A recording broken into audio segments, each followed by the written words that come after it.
this long, long week. It's the last week before I go home for Christmas break, which I'm excited.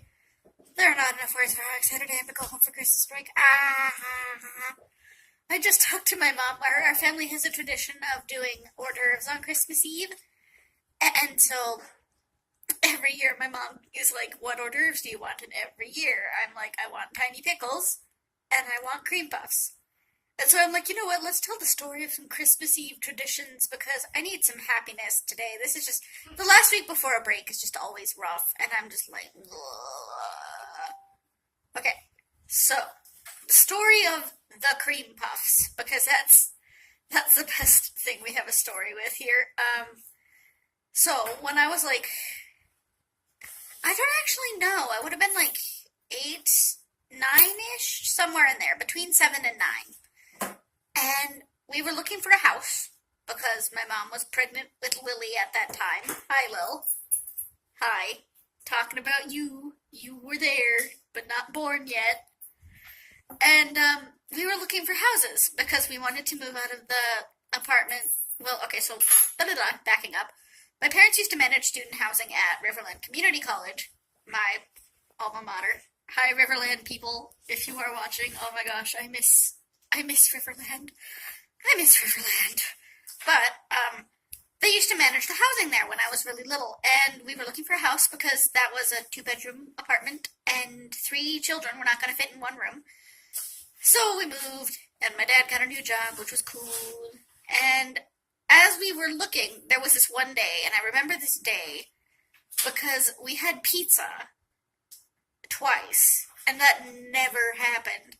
We ended up having pizza lunch, and then we went to look at a bunch of houses, and I guess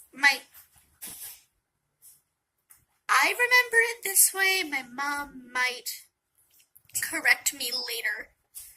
What I remember is that we had had pizza twice on that day, and then that night, because we'd been looking at houses, so my mom was like, shoot, I forgot to plan dinner, have some leftover pizza from lunch, which, like, child me was like, yay, pizza lunch for dinner?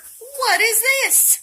And so we go, and we eat the pizza, and we're watching these Christmas specials on TV. And I remember because it was one I hadn't seen before. I, personally, grew up with the Rankin Bass specials, and the Rankin Bass specials, which coincidentally are on YouTube right now, I learned from watching Game Theory. They're on YouTube. Film Theory, technically, tomato. And I was like, yes, I can watch them!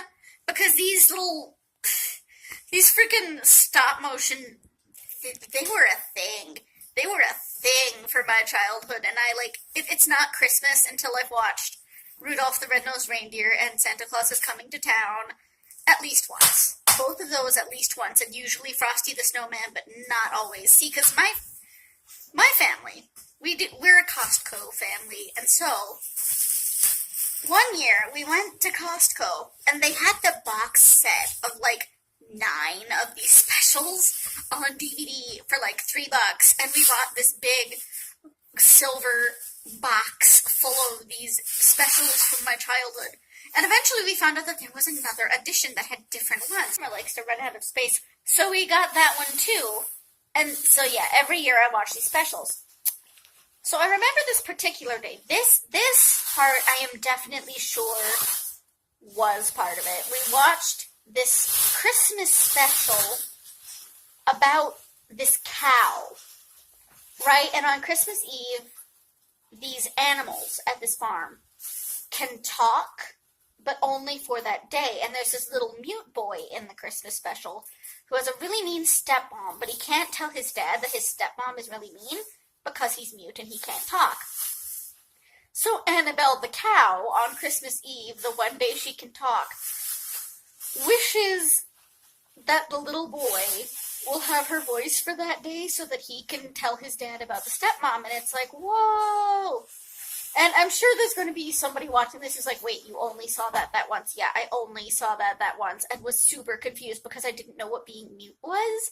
So I was really confused why this little boy just didn't talk, and now as an adult, I'm like, oh, that was no.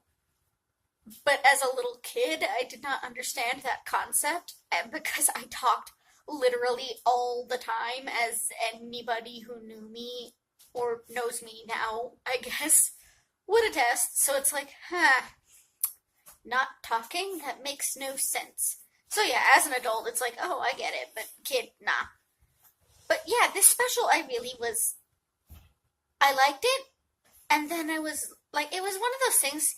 It's how a lot of people feel about the Rankin Bass specials. It was kind of weird. It was something that I kind of liked, but I wasn't quite sure what to do with as a kid. And if I watched it now, I'd probably just be like, eh. Apparently, it's based on a book, I think. Like, I saw it later and the title was the same, so I'm like, is that the same thing? But yeah, sorry, I am getting way off the topic of the cream puffs. So yeah, that night, my mom, and this is why I'm a little bit not sure, because there are two options here. One, I was right, and we were looking at a house, and my mom just randomly had cream puffs out thawing.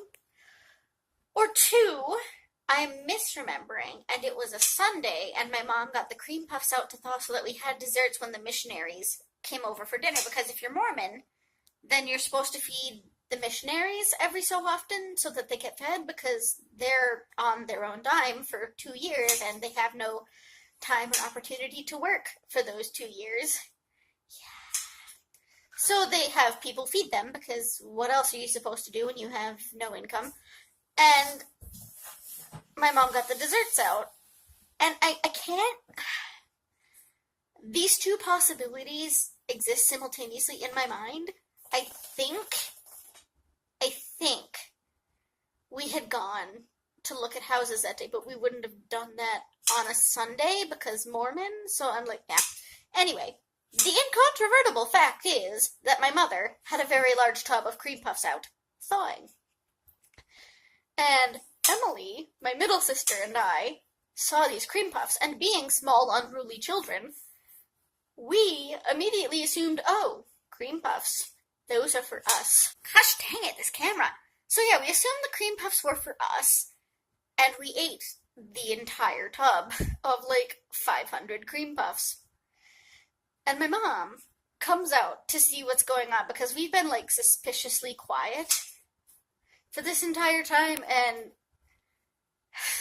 I can't remember what happens after that. I just know that she saw and was not pleased, but like also was kind of amused. So yeah, that's the story of why we have cream puffs on Christmas Eve every single year.